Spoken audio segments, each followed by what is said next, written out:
A white man snatched a black CEO's seat and told him to sit in the back. Minutes later, the CEO's private jet pulled up outside, and the whole gate went silent. He thought stealing a seat would steal someone's dignity. He didn't realize the man he pushed aside didn't need a seat. He owned an entire fleet. Subscribe if you believe arrogance always finds turbulence. You're in my seat. The voice cut through the calm hum of the boarding cabin like a hammer on glass, sharp, entitled, and loud enough to draw glances from the surrounding first-class passengers. Derek Langston looked up from his open laptop, his fingers momentarily frozen above the keyboard.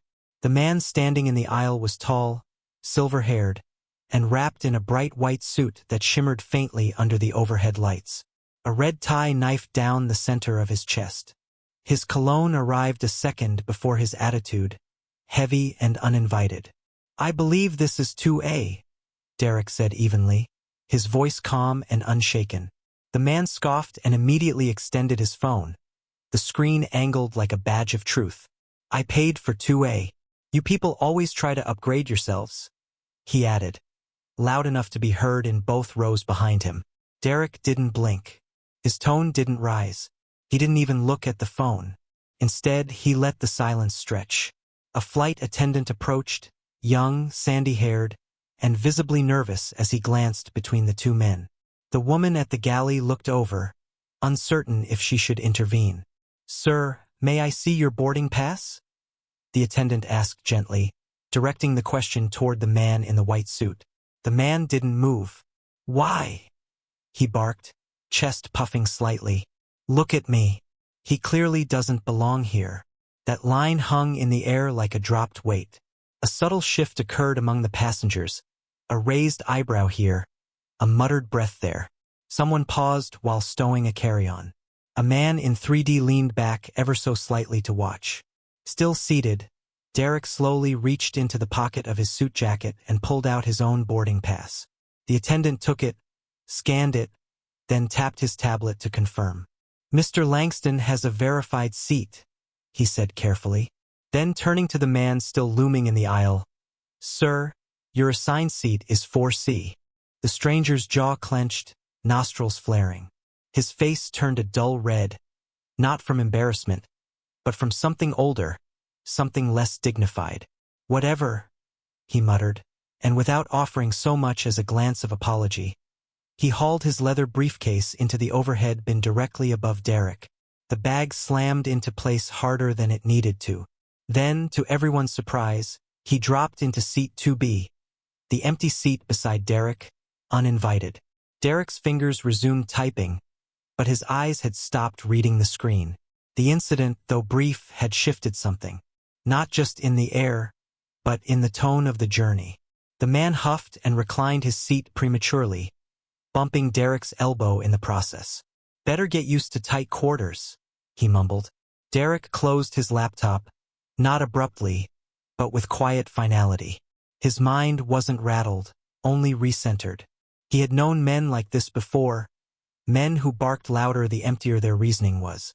Men who carried suits like armor and power like it owed them something. Across the aisle, a teenage boy watched curiously from the window seat. His father, a soft-spoken man in a tweed coat, leaned over and whispered something in the boy's ear. The boy's eyes widened.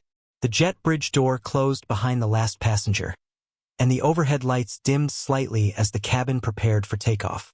But inside seat 2A, a storm had already begun brewing, one not of noise, but of calculation. Derek didn't need to react with volume. He'd learned long ago that some lessons echo louder in silence.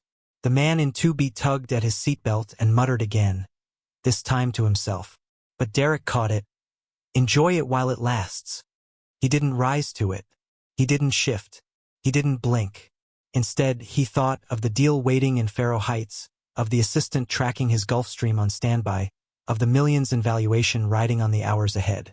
But more than that, he thought of the way power sometimes entered a room quietly, even as others tried to shove it out with words.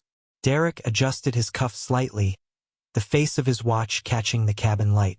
He didn't look at the man again. He didn't have to, because he already knew. Sometimes disrespect doesn't need a reason. It just needs an audience. The cabin settled as pre-boarding announcements crackled through the speakers, their familiar chimes slicing through the subtle hum of passengers adjusting seatbelts and overhead vents. Derek Langston sat still in seat 2A, his hands calmly folded over one another, his posture composed but alert. He had already tucked away his briefcase, his laptop powered down, screen still faintly reflecting the cabin lights. Beside him, the man who had earlier tried to claim his seat shifted noisily in 2B, legs splayed, elbows wide, as if space itself bowed to his entitlement. "Unbelievable," the man muttered, loud enough to be overheard, though his eyes remained fixed on his phone. "These airlines don't know how to treat real customers." His name, Derek would later learn, was Trevor Cale. But at that moment, he was just another overconfident voice vibrating with self-importance. Derek gave no reaction, his gaze steady on the seat back in front of him. Years of navigating boardrooms taught him the value of measured silence. Cale shifted again, reclined his seat with an abrupt jerk that startled a passenger behind them, then snapped his fingers at a passing flight attendant. "Sparkling water. Cold.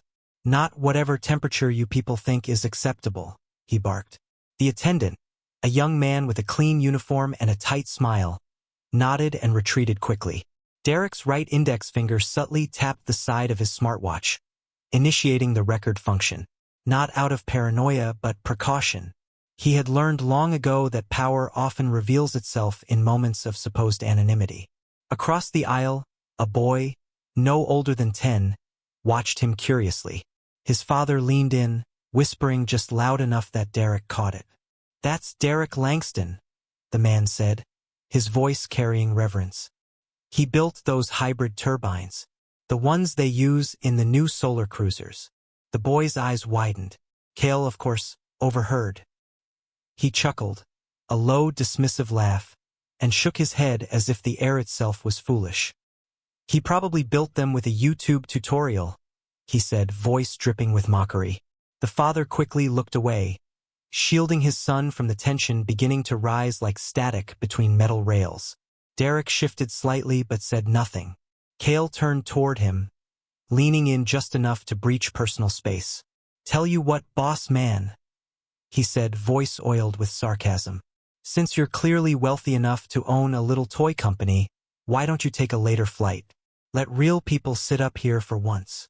Derek turned to look at him directly for the first time. His eyes, dark, steady, and calm, held the kind of authority that didn't need to be raised to be felt. "Do you know what real power is?" he asked, voice quiet but firm, as if inviting Cale to listen closer rather than respond louder. Cale rolled his eyes and smirked, brushing invisible lint from his lapel. "Yeah, the sitting in seat 2A before someone who looks like you does." Derek didn't flinch, but in the seconds that followed, the atmosphere of the cabin shifted. Passengers nearby turned ever so slightly in their seats. The hum of idle conversation dulled. Someone in row 1 paused mid-sip of his drink. The same flight attendant from earlier returned, carrying the bottle of sparkling water, his smile more forced now. "Mr. Langston," he asked gently, "is everything okay?" Derek nodded once. "Perfectly. Just observing a delayed lesson in manners." The attendant hesitated, as if unsure whether to say more, then offered a nod and turned away. As he passed the boy across the aisle, he caught the child's eye and gave a reassuring glance. But even the child could tell something in the air had thickened. Cale leaned back in his seat, snorting under his breath. "You're lucky people let you sit here," he muttered, not even trying to hide it this time. "I'd have had you moved in another airline."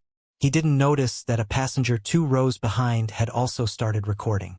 Derek remained motionless, but his mind, always calculating, noted everything. Cale's voice, the timestamp on his smartwatch, the growing awareness among the cabin. He didn't need to retaliate, he only needed to hold his position. "Look at this," Cale said again, gesturing vaguely as if seeking validation from others. "Guy probably donated his way into first class." No one responded. In fact, several passengers now angled their bodies away from Cale, an unspoken choreography of quiet rejection. The boy across the aisle looked back at Derek, curiosity mixed with something deeper, wonder. Derek offered the boy a small nod, barely a movement, but one that said everything. I see you. I hear you. You matter. Cale, oblivious to the shift in tide, sighed dramatically and reached for his phone again. Guess I'm sitting next to a celebrity. What a treat. The lights above dimmed slightly as the plane taxied. Outside, the early dusk cast long streaks across the tarmac, orange and purple slashing through cloud cover. Inside, the pressure wasn't from altitude, it was from something heavier. The silence that followed wasn't empty. It was watching, judging, recording. Derek adjusted his cufflinks, slow and deliberate. Not for style, but for grounding. He didn't just want the seat, he wanted to feel above me. The glass trembled in Jerome's hand as the plane jolted again. Light turbulence swept through the first-class cabin, clinking ice cubes and muting idle conversation. Cale, oblivious to the shifting air pressure, waved a dismissive hand. I said bourbon, not whatever this is, he snapped, thrusting the glass back toward Jerome. Do you people even listen? Jerome, mid-30s and composed, took the glass without flinching. His jaw tightened slightly, but his voice remained steady. I'll see what I can do, sir. As he turned, his eyes met Derek's for a brief moment. An unspoken apology etched into the silence. Derek gave a slight nod in return. It wasn't the first time he'd witnessed Grace wear a uniform and carry shame that wasn't its own.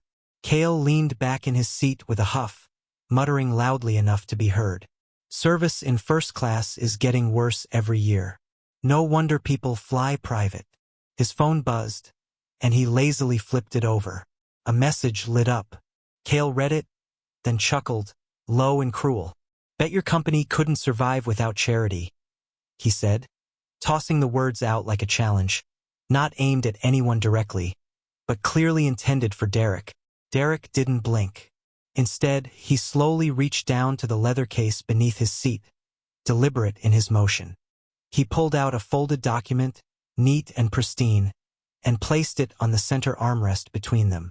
You might find this educational, he said without turning his head. Cale stared at the paper, confused. But curiosity got the better of him. He picked it up, unfolded the top third, and began reading. His eyes scanned the page once, twice, then locked onto the bold type at the top. Confidential. Ariantech. Stelvor merger approval. Executive summary. His lips parted slightly, but no words came out. You, he whispered. You're that Derek Langston? Derek finally turned to face him. No smile. No smagnis. Just a calm nod. Cale's spine stiffened. He looked around the cabin instinctively, searching for some form of allyship, but the atmosphere had changed. Passengers weren't whispering anymore. They were listening, watching. The boy from across the aisle had turned in his seat, wide-eyed again. The man beside him leaned forward, murmuring something too low to hear. Cale's face flushed, color draining to red, then pale. The phone in his hand suddenly felt heavier, useless. The turbulence outside had calmed, but inside the cabin, tension rippled like a current. You're actually, I thought, Cale stammered. You thought wrong, Derek said quietly, voice as steady as the engines beneath them. Cale shifted in his seat, adjusting his tie, glancing toward the galley like he might escape down the aisle. But no one was moving. Even Jerome lingered in the background, half hidden behind the curtain, silently bearing witness. Derek leaned in slightly, not threatening, not cruel, just intentional. And just so you know, he said, voice lowered, words measured, I still would have let you sit here. Cale blinked, confused. It's the seat beside me, Derek finished. That was the problem. Cale recoiled an inch, as if the air had pressed in.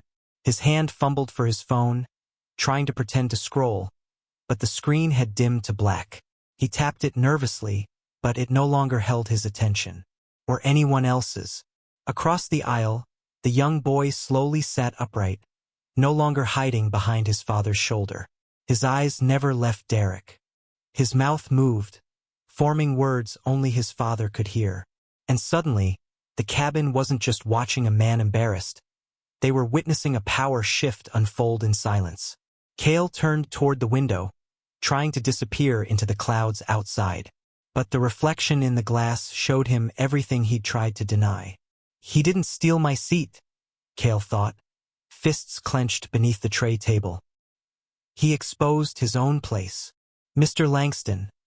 The voice came low and urgent from just over Derek's shoulder. He turned, eyes narrowing slightly as a clean-shaven flight attendant leaned close. The man's posture was brisk, slightly hunched to stay discreet, but his voice held a practiced calm. We've received a ground request for you, urgent. Derek didn't flinch. Proceed.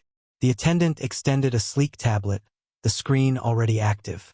Derek's fingers moved with practiced ease as he read the short message from Wade, his executive assistant. Sir, Gulfstream has landed ahead of schedule. Waiting at East Hangar 4. Shall I authorize redirect? His thumb hovered only a second before tapping. Yes. Quietly, Cale, seated stiffly beside him, tilted his head and squinted at the screen. What's this now? He asked, suspicion riding his voice. There was no real curiosity in it, just the nagging urge of a man sensing something slipping out of his control. Derek didn't answer. He simply locked the tablet and passed it back to the attendant with a polite nod. But the brief moment hadn't gone unnoticed. Two passengers in the row behind them exchanged glances. The whisper of something different was beginning to creep through the cabin. Seconds later, the overhead speaker chimed, followed by the pilot's calm voice, filtered through static and altitude. Ladies and gentlemen, this is your captain speaking. We've received a request for immediate ground transfer for one of our first-class passengers. We kindly ask that all travelers remain seated upon arrival until the airport vehicle has cleared the area. Thank you for your cooperation. The announcement fell like a stone into the still air. Cale blinked. Wait, is that for you? His voice cracked slightly, revealing more than he meant to. He leaned forward to catch a glimpse of Derek's face. Derek didn't nod. He didn't answer. He only offered a measured smile, the kind that neither confirmed nor denied, but erased the need for either. Cale's mouth hung open a fraction, and his eyes darted toward the window like he expected to see some kind of mistake forming in real time. But what he saw instead, just as the wheels kissed the runway, was a black vehicle with Ariontech insignia waiting directly beside the taxi path, escorted by two airport officials. Inside the cabin, the quiet became uneasy. First-class passengers turned in their seats. A man at the front slowly lowered his magazine. Someone across the aisle murmured, "That's his logo." And suddenly, Cale wasn't just annoyed, he was exposed. The wheels rolled to a stop. The seatbelt signs blinked off. But no one moved. A uniformed member of the airport ground team stepped on board, spoke briefly with the lead attendant, and then made his way down the aisle with surgical focus. When he reached Derek's row, he gave a professional nod. "Mr. Langston, your jet is fueled and waiting. This way, sir." Cale instinctively shrank into his seat, watching the interaction with growing disbelief. Derek rose slowly, gathering his bag with unhurried precision. Every motion was deliberate, controlled. He didn't look rushed. He didn't look flustered. He looked like a man who knew exactly when to leave and why everyone else stayed behind. Cale turned toward him, voice low, half-choked. "You have a jet?" Still no answer. Derek stepped into the aisle, but instead of immediately following the escort, he turned to Cale, leveling his gaze like a quiet weight. "You were so eager to take my seat," he said softly, voice even and calm. "You never wondered where I was headed next." Then, without another word, he turned and walked away. The aisle parted for him as if rehearsed. No one stood. No one spoke. Just a trail of quiet realization that followed his steps all the way to the aircraft door. Outside, the wind caught the edge of his coat, and the night was lit by the steady glow of tarmac floodlights. The vehicle door opened smoothly as Derek approached, its black exterior mirrored in the polished engine of his waiting Verilon GX9 just beyond the fence. The co-pilot nodded. "Timing worked out, sir." Derek offered only a faint smile as he stepped inside. Behind him, through the oval window of seat 2B, Trevor Cale sat frozen, lips parted, chest hollow, watching the man he had dismissed, now walking into a jet that he owned. Sometimes the seat they steal is far below the destination you own. The door of the commercial jet hissed open with a mechanical sigh as Derek Langston stepped down onto the tarmac. The wind, crisp with coastal bite, lifted the collar of his charcoal gray suit like a whisper of warning or promise. But Derek didn't pause. He moved with the calm certainty of someone who had waited precisely long enough. Before him, bathed in the glow of floodlights, the obsidian-colored Virulon GX9 shimmered like a sleeping beast ready to roar. Its lines were clean, aerodynamic, elegant. And beneath the sleek surface, twin hybrid engines built by his own company, Arion Tech. This was no rented luxury. This was his legacy on wings. The co-pilot descended from the jet, clipboard in hand, eyes respectful but alert. "Apologies for the delay, sir," he said, voice barely audible above the hum of turbines. "Refueling finished early in Greystone Bay. She's ready when you are." Derek gave a brief nod. Perfect timing. He climbed the short set of stairs, ducking into the cabin. The interior was silent and still, save for the quiet thrum of power ready to launch. As he sank into the leather seat near the cockpit partition, he pulled out his phone, thumb already tapping in a call. Back on the commercial aircraft, silence took on a new meaning. Cale hadn't moved. His face had shifted from red-hot anger to pale confusion. He sat slouched in 2B like a man trying to disappear inside himself. Around him, the atmosphere had thickened, not with turbulence, but with whispers. "Did you see that jet? He owns it." "No way. I think that was his company's logo on the car." Phones were already out. A man in row 3 angled his camera discreetly. The kid across the aisle didn't even blink, just stared as if witnessing a live broadcast of a parable. The boy's father leaned close, voice barely above a breath. "He might be a billionaire," he said. The boy nodded slowly, as if understanding something about value for the first time. Inside the private vehicle en route to the hangar, Derek pressed the phone to his ear. Wade picked up on the second ring. "Push the Faro Heights meeting back 30 minutes, Derek said, eyes on the runway vanishing behind him. "I want to arrive with clarity." "Already handled," Wade replied efficiently. Then a pause. "Also, there's a video." Derek's brow tightened, though his voice remained even. "What video?" Wade hesitated, choosing his words. "Someone recorded Cale on the plane. His comments. It's circulating fast.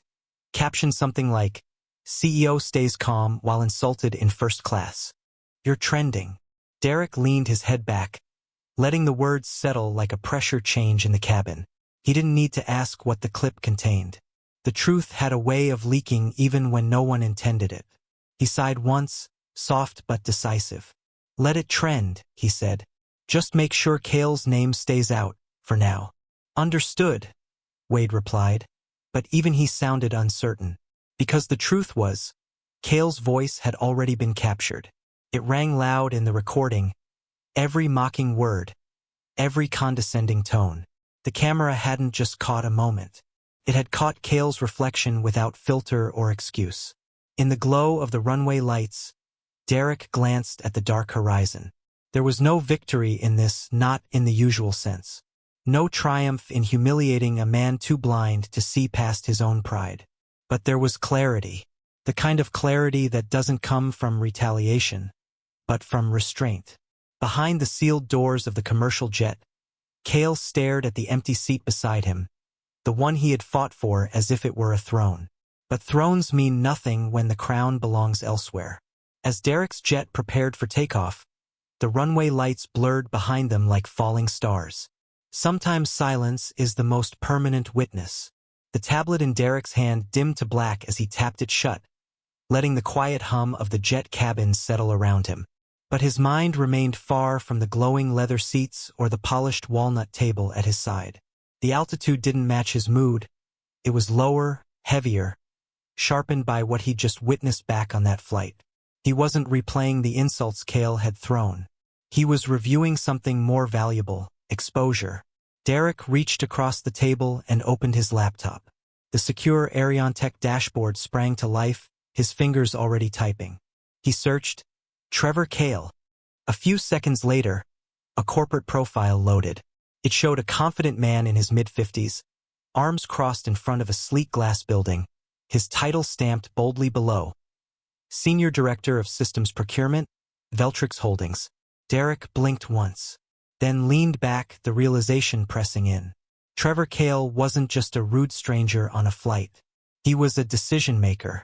And more importantly, he was one of the upper-level liaisons assigned to Veltrix, a tech firm currently competing for a procurement contract with Ariontech.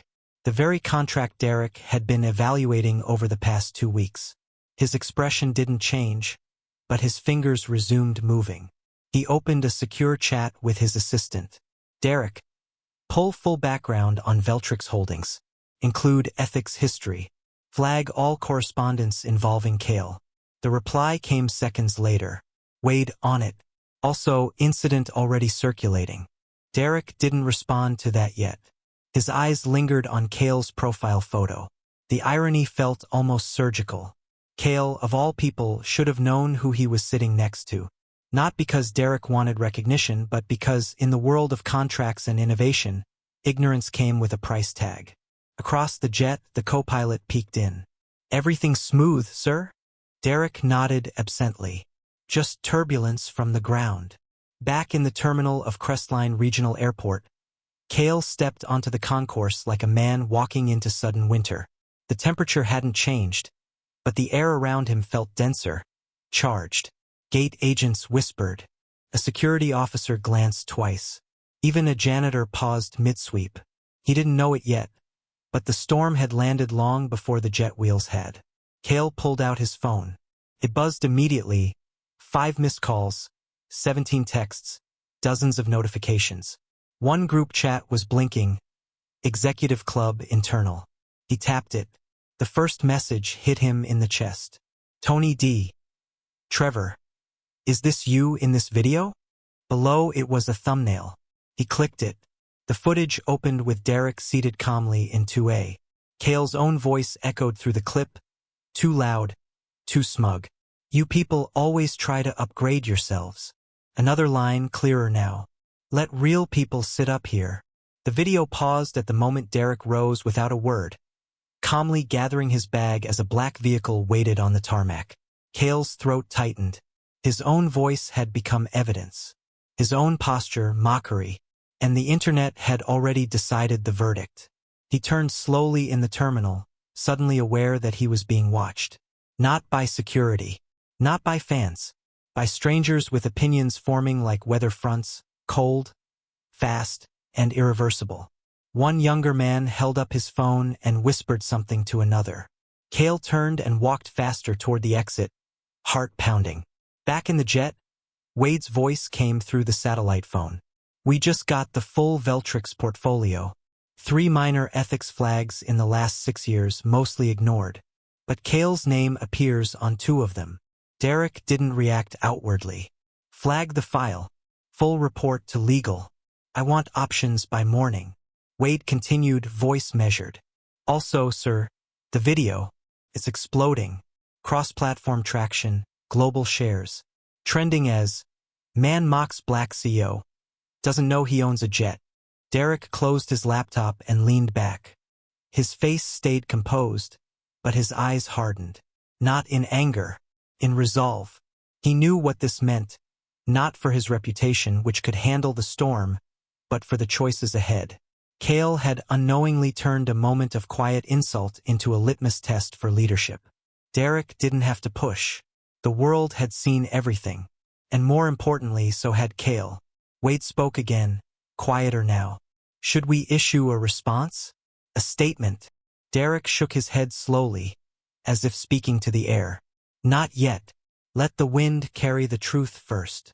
Cale sat alone in his car now, still in the airport parking structure. He scrolled through hundreds of comments.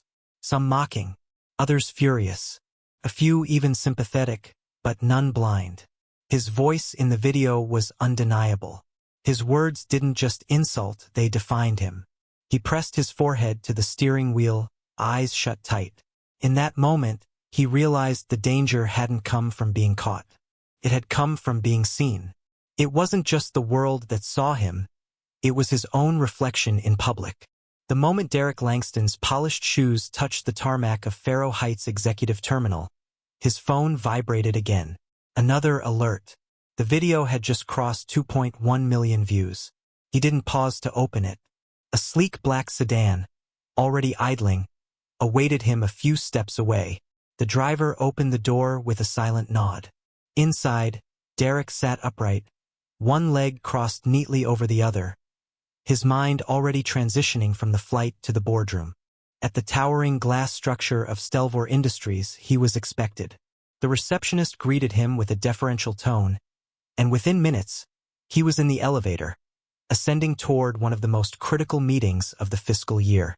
As the floor number ticked up, Derek reviewed key points mentally. Market value alignment, joint patent clauses, transition oversight, but the image of Trevor Cale's face, flushed, trembling, falsely composed, still flickered in the back of his mind. The elevator dinged. The doors slid open to reveal a boardroom lined with panoramic windows. Early afternoon sun painting angular shadows across a marble table. 6 men stood waiting, all in sharp suits. At the head sat Halloran Fisk, gray-haired and sharp-eyed, a founding partner of Stelvor. Halloran smirked as Derek approached. "Heard you had an eventful flight." Derek simply returned the smile, setting his leather folder on the table. "Only from seat 2A to 40,000 feet. A low chuckle rippled around the room. Halloran leaned back, folding his hands. "Then let's make sure the landing's smooth." With that, they got to business. Across town, and across a digital battlefield, Trevor Cale's world had started to collapse. His phone buzzed uncontrollably. Notifications stacked like bricks, burying him in reminders of a mistake that had gone viral. He had tried everything, flagging the original upload, reporting parodies, even messaging the account that first posted it. But the internet had moved too fast. The video now existed in dozens of forms: short reels, stitched commentaries, re-edits with cinematic music, frame-by-frame breakdowns by self-proclaimed corporate behavior analysts. One clip zoomed in on the exact moment Derek leaned in and whispered, "You never wondered where I was headed next." Another freeze-framed Cale's expression afterward with captions like, "When you realize you disrespected the wrong man." Cale's group chats weren't any kinder. One from a coworker read, "Trevor bro, is that you?" Another said, "That jet though." A third just sent a popcorn emoji and a link to the trending hashtag #JetJustice. Emails from Veltrix's HR department were now coming in with increasing urgency. His boss's message, stamped at 9:07 a.m., read, "Need to talk tomorrow. Urgent. Bring context." The phrase felt ominous. Context? What context could fix what the world had already decided? Cale's reflection in the airport restroom mirror was unfamiliar. Hair unkempt, collar wilted, skin pale. The man who once strutted into boardrooms with artificial dominance now looked like a student called to the principal's office. But this wasn't school. It was corporate warfare, and he had just handed his enemy the high ground on camera. He stared at the sink. Cold water rushed over his hands, but it did nothing to cool the rising anxiety in his chest. The silence after his words on that plane kept playing in his head.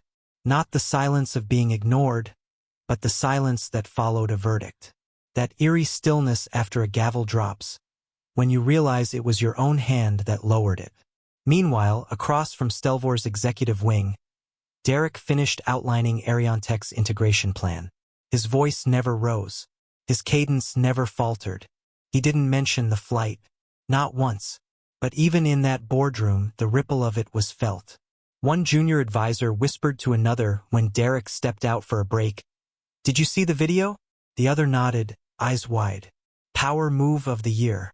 And he didn't even raise his voice. Outside, Derek leaned on the railing of a private terrace, eyes scanning the Faro Heights skyline. The sun dipped lower, casting the city in amber. His phone vibrated again. This time, a message from Wade. Update, video trending globally. Multiple news outlets requesting interviews. Segment name forming. The quietest power move ever. Derek typed a brief reply. Ignore for now. Monitor tone. Let silence speak. He slipped the phone back into his coat pocket, then exhaled slowly. A gust of wind tugged at the edge of his jacket, but he stood still, calm, composed. Cale's actions had created a storm, but Derek wasn't caught in it.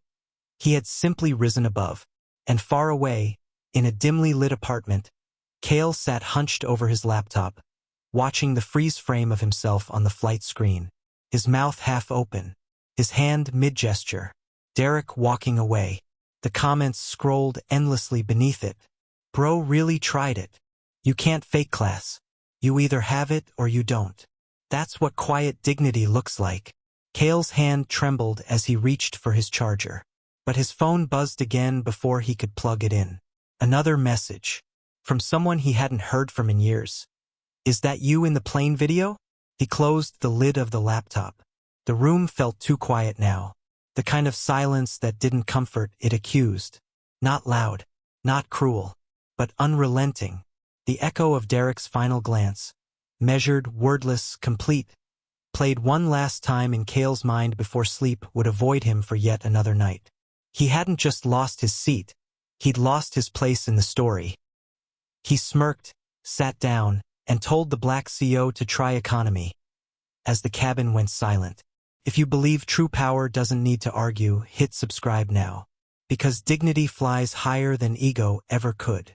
The elevator doors slid open with a soft chime, but the silence that followed felt heavier than steel. Trevor Cale stepped into the executive floor of Veltrix Holdings with the gait of a man carrying invisible weights. His usually sharp suit was wrinkled, the collar slightly wilted, as if the night hadn't offered him sleep but interrogation. His eyes were bloodshot, not just from exhaustion but from dread, the kind that creeps into your throat and doesn't leave room to breathe. The glass walls of the executive wing reflected fragments of his image as he passed, twisted, distorted, like his reputation over the past 12 hours. No one greeted him. Even the receptionist, who usually nodded with forced cheer, kept her gaze low. Every footstep echoed longer than it should have. The lobby too quiet, too sterile. At the end of the hall, Grant Aller's door was already ajar. The senior vice president of global strategy rarely left it open. Today was an exception. Cale knocked once out of habit, then stepped in. Grant didn't rise, didn't offer a handshake, just gestured to the chair across from his desk. Sit, he said. Cale obeyed without a word. On the large monitor behind Grant's desk, the video played on loop, muted but unmistakable. The grainy footage showed Cale on the plane, lips moving, hands gesturing in agitation. Across from him, Derek Langston sat silent, calm, unmoved. Each replay deepened the bruise Cale already felt forming in the core of his reputation. I don't care about optics, Grant began, eyes still on the screen, voice sharp and clipped. I care about the $600 million contract we were about to close with Arion Tech.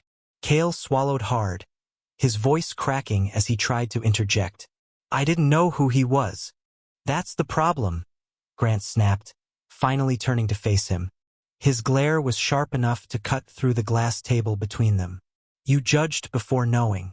You treated a man like he was beneath you on camera.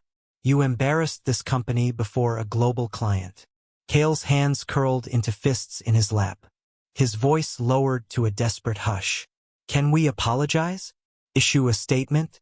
I'll go public.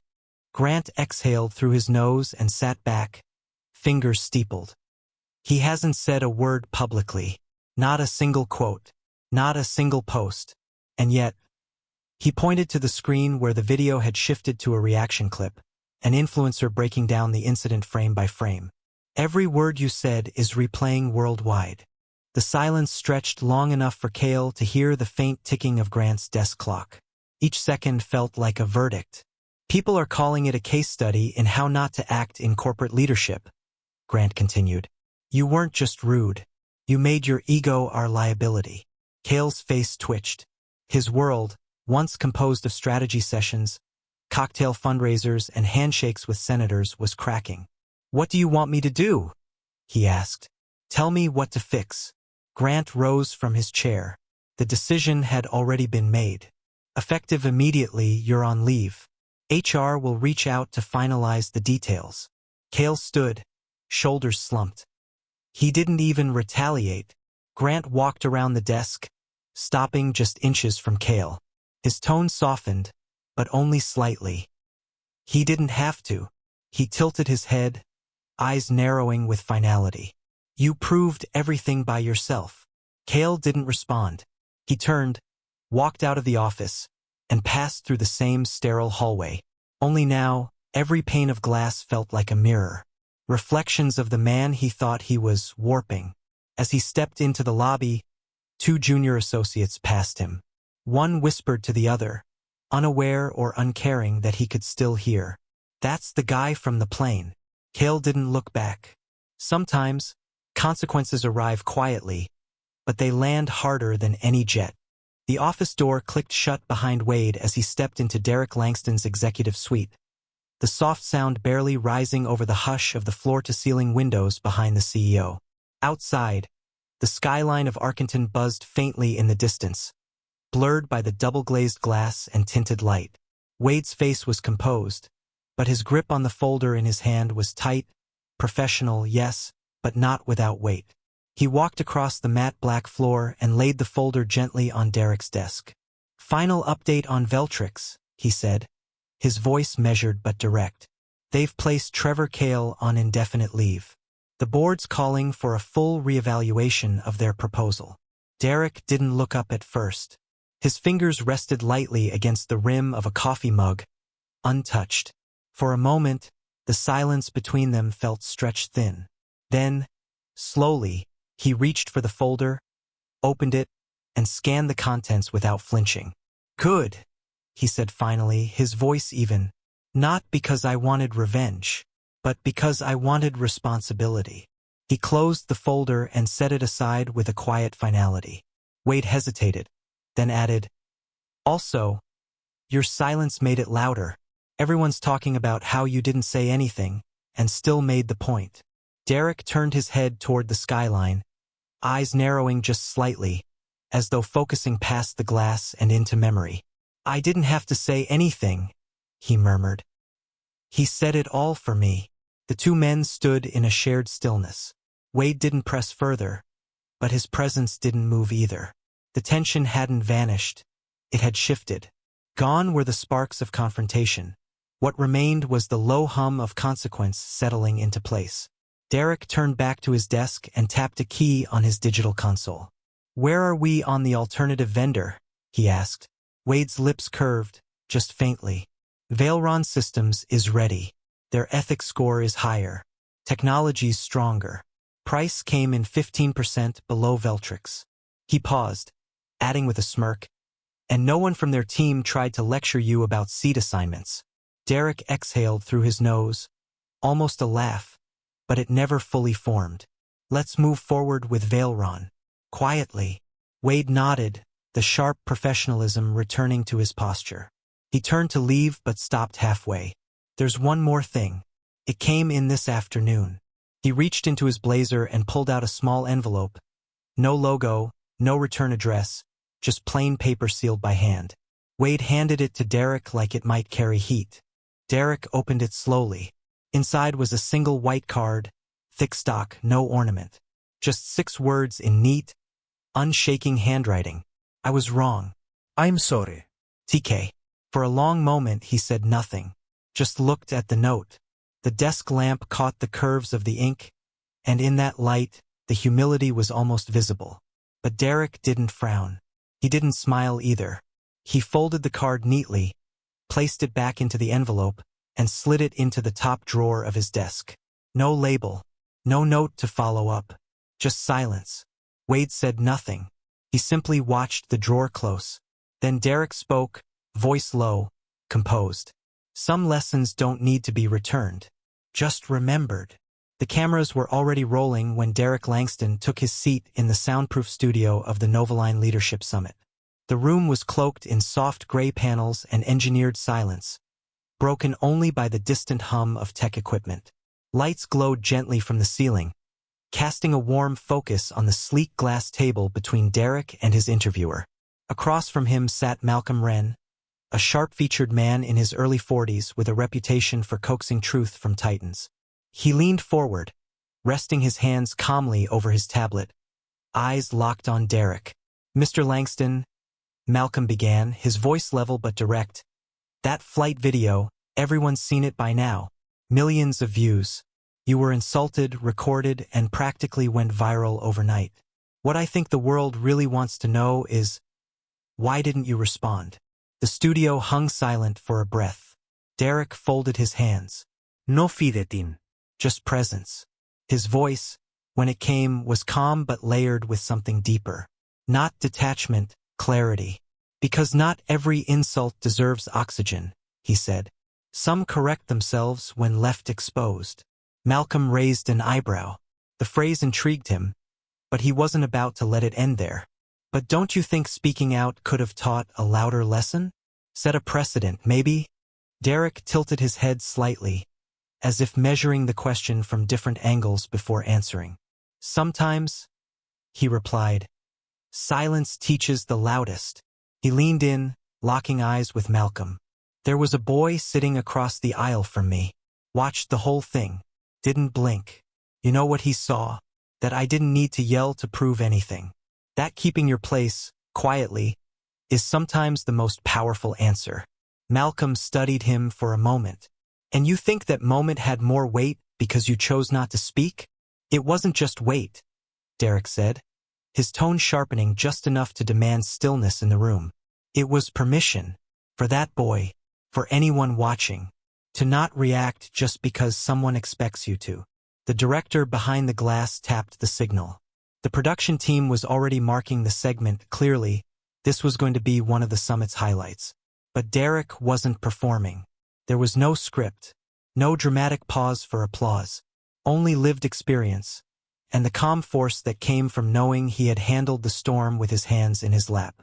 Behind the camera, Wade, Derek's assistant, sat watching the feed from a control monitor. He scrolled through live market trackers on his phone. Tech stock had surged another 2% during the broadcast. The broader trend had begun days ago, but investors now saw the pattern for what it was. A quiet, consistent rise built not from speeches, but from poise. The incident on the plane had set fire to the internet, but Derek had never addressed it publicly. No tweet, no press release, no op-ed in a major paper. And yet, the silence itself had become a statement, one interpreted and amplified by every commentator, every leadership blog, every youth mentorship network suddenly quoting his restraint like scripture. Malcolm wasn't finished. "Do you think power," he asked carefully, "has something to do with patience?" Derek gave a soft laugh, not at the question, but at how rarely anyone asked it. "Patience isn't weakness," he said. "It's restraint with direction. You can't always stop a storm," he added, "but you can choose how to stand in it." Malcolm looked down, then back up. "And that boy you mentioned, he'll remember?" "He already has," Derek said. Outside the studio, journalists lingered. Tech bloggers typed furiously in lounges, waiting for quotes to hit the wire. One of them had already titled their upcoming piece, "Leadership in Stillness, the Langston Approach." But inside the booth, Derek's words lingered longer than any headline. "Not every seat must be defended," he said, his voice steady and deliberate. "Some simply reveal who was always flying the plane." The phone rang once, twice, then a third time before finally clicking over. "I saw the video." Cale froze where he stood, halfway through clearing out his office shelf. The voice was unmistakable, gravelly, composed, and as familiar as it was heavy with disappointment. "His father." "Dad," Cale started, his throat dry. "Is that who you've become?" The question wasn't shouted. It wasn't even bitter. It was surgical, sharp, and cold, like someone diagnosing a wound too deep for stitching. Cale blinked at the empty air of his apartment, surrounded by unopened mail and half-drunk coffee. "It was a misunderstanding," he said quickly, voice tight with practiced regret. He didn't look like, I didn't know who. The silence on the line was worse than any reply. Then, at last, no. It was a revelation. Click. Cale stood for a long moment, phone still pressed to his ear even as the call disconnected. Then he lowered it, staring blankly at the wall across the room, the one that used to hold his framed photo with the Veltrix board at a tech summit in Berlin. He had taken it down yesterday. Everything was falling in slow motion. The past week had turned his name into a punchline. What started with quiet whispers had erupted into full-blown scrutiny. That video had circled the globe in less than 24 hours. At first, he thought the story would fade. A misunderstanding, he told himself. A moment taken out of context. But context was no match for clarity. The footage was unmistakable. Him sneering down at Derek Langston. His voice sharp, his face smug, his words venomous. "You people always try to upgrade yourselves. Let real people sit up here." And then the cut to Derek sitting silent, dignified, composed. Not even flinching. Not even defending himself. Just waiting. Watching. The whole world had seen it. Now they were dissecting it. Podcasts picked it apart. Commentators replayed every line. One viral clip zoomed in on Cale's posture. How he had leaned back arrogantly, eyes half-lidded, smiling like a man used to being the most important person in the room. Twitter analysts called it the posture of entitlement. Others layered piano music beneath Derek's final walk off the plane and labeled it the exit heard around the net. Cale shut his laptop. It didn't matter what he tried to control now. His name was already Google poison. He sat down at the edge of his bed, scrolling through emails on his phone. Half had subject lines like, "Clarification needed" or "Quick call today." But they weren't about curiosity. They were distancing maneuvers. One by one, his calendar meetings began vanishing, like raindrops evaporating under heat. Clients stopped responding. Industry acquaintances who once texted, "Happy to connect anytime," had gone radio silent. The knock at the door startled him. It was Drew, his neighbor from 2 floors down. A quiet guy, finance consultant, rarely said more than 5 words in the hallway. Cale opened the door cautiously. "Hey," Drew said, shifting his weight awkwardly. "Look, I just wanted to say, I saw that flight thing." His voice was neutral, but his eyes carried a cautious distance. Cale waited for the blow, but Drew just nodded once. That was rough. Then he turned and left. Not that was unfair. Not people overreacted. Just rough. Cale shut the door slowly. The air inside felt denser than before. He walked back into the kitchen and opened the cabinet, reaching for a glass. His hand trembled. He stopped and stared at his reflection in the microwave door. Unshaven, eyes sunken, collar wrinkled.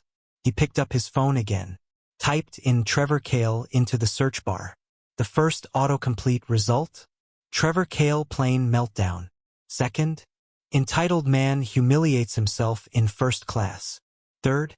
Flight lesson in silence. CEO versus loudmouth. His fingers hovered over the screen. Cale deleted the Twitter app, then LinkedIn, then Instagram. Then he opened his email and began writing a resignation letter. But stopped. There was no point. Veltrix hadn't formally terminated him, but the writing was everywhere. When he had arrived at the office earlier that day, the receptionist hadn't even looked up. His access badge still worked, but his office had been cleared of sensitive materials. Grant Aller, his boss, had already told him, "We're placing you on leave.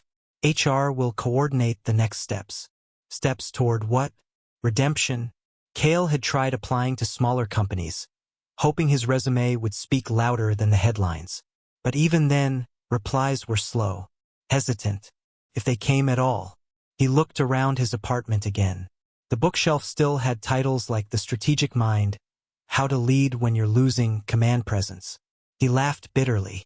The chair he'd stolen from another man was now symbolic, mocked in memes, quoted in think pieces, taught in business ethics classes. The seat snatcher, they called him, and they weren't wrong, because in that moment on that plane, he had shown the world everything about himself, without ever meaning to. Now he couldn't run from it, couldn't cover it, couldn't outtalk it. The door to the future wasn't just closed. It was locked from the inside, and worst of all, he had handed over the key. He sank into the couch and stared blankly at the ceiling. He hadn't just lost altitude. He'd crashed into a lesson no jet could outfly. "You were across from me?" Derek said as the boy stepped cautiously into the ArianeTech headquarters lobby, his small sneakers squeaking faintly against the polished floor. The ceiling stretched 2 stories high, steel beams arched above glass-paneled walls, and a model of ArianeTech's first hybrid jet turbine spun slowly inside a suspended display case. Miles Thale stood just inside the entryway, eyes wide, unsure whether he was supposed to move forward or just keep taking it in. He clutched his father's hand tightly. His father, Conrad Thale, a regional high school science teacher, had driven through 2 counties to get here, confused but curious after receiving Derek Langston's direct invitation. Derek didn't waste time with fanfare. He had watched the security footage from the flight more than once, not to relive Cale's insults, but to study the boy's gaze. Miles hadn't looked away once. That mattered. "I saw you," Miles said softly, his voice uncertain but honest. "I mean, I saw everything." Derek crouched to meet him at eye level. "Then you saw how quiet sometimes speaks louder than noise." Miles nodded slowly. "Why didn't you yell back?" Derek tilted his head, studying the boy's face, a mix of wonder and confusion. "Because some people listen louder when you whisper," he said, his voice low, steady. Miles blinked. That answer landed somewhere deep in him, a place he didn't yet know how to explain. Conrad stepped forward, hesitant. "Mr. Langston, we really didn't expect this. I didn't even think the message was real." Miles didn't sleep all week. He thought it was a mistake. Derek rose and extended a hand. "Not a mistake. I tracked you down deliberately. The way your son watched everything. I've seen that look before. On engineers before they build something. On pilots before they take off." He reached into his suit jacket and handed the boy a small, black box. Miles opened it carefully. Inside, nestled in velvet, was a miniature turbine model, etched with the ArianeTech insignia and a quote engraved in brushed silver. "Leadership is how you sit, not just where." Miles stared at it like it was a key to something invisible. Conrad exhaled deeply, holding back emotion. "You didn't have to do this," he said, his voice roughening. "I know," Derek replied. "But maybe he'll remember it before someone else forgets their place." He turned, motioning to the corridor that led deeper into the innovation campus. "Come. Let me show you both the future we're building here. Maybe it'll be one he helps shape." As they walked past display labs filled with prototype drones and sustainability pods, Miles asked thoughtful questions, not about the machines but about the choices behind them. "Why do you use recycled titanium for the outer rings? Why doesn't everyone use solar augmentation like you do? Did you build any of these after that day on the plane?" Derek answered each one without hesitation, impressed not just by the questions, but by the tone. Curious, respectful, awake. At one point, they stood in front of a large curved window that overlooked the wind tunnel test site. Derek placed a hand on Miles's shoulder. "Every plane you've ever seen starts here, in a quiet room, with someone watching, listening, imagining." Miles nodded. "Like I was watching you?" "Exactly." The tour ended an hour later. No press. No headlines. No trending videos. Just 3 people who'd crossed paths through an unplanned moment of ugliness, and chosen not to leave it there. As Conrad buckled Miles into the passenger seat of their modest car outside the campus, he turned to Derek once more. "This will change him," he said. "He won't forget this." "I hope not," Derek replied. "And I hope he remembers why it mattered." The car pulled away slowly, leaving Derek standing alone under the fading sun, wind brushing his collar like it had on the tarmac that day. He didn't need the world to know what just happened. He only needed Miles to remember. That moment never made the headlines. It didn't trend. But to Miles, it became the reason he later applied for ArianeTech's youth engineering program. Because one man didn't move when they told him to, I learned where I belong. The applause thundered before the first word was spoken. Derek Langston stood center stage beneath the polished arch of ArianeTech's newly unveiled aerospace headquarters, a cathedral of glass and steel engineered by the very minds he had mentored. Lights caught the angles of his grayed temples and dignified frame, but his expression remained composed. The crowd quieted as he adjusted the single microphone in front of him. Invention is often defined by what we create, he began, voice steady, the room holding its breath. But legacy is defined by who remembers why it was created. The audience leaned in, drawn by something deeper than ceremony. This wasn't just a corporate milestone. It was a return to something remembered, but not yet resolved. In the front row, seated with a lanyard that read Youth Engineering Scholar Class of 2030, was Miles Thale, now 18, taller, confident, but eyes still full of that awe Derek remembered from the aisle seat years ago. He watched Derek intently, shoulders squared beneath a simple navy suit. Derek's gaze drifted to him, and for a second, the sound in the hall dulled to a hush in his own mind. He was there, Derek said, nodding subtly toward Miles. He didn't just see me hold my seat. He saw me hold my ground. There was a murmur in the audience. Not confusion, but recognition. Some knew the story.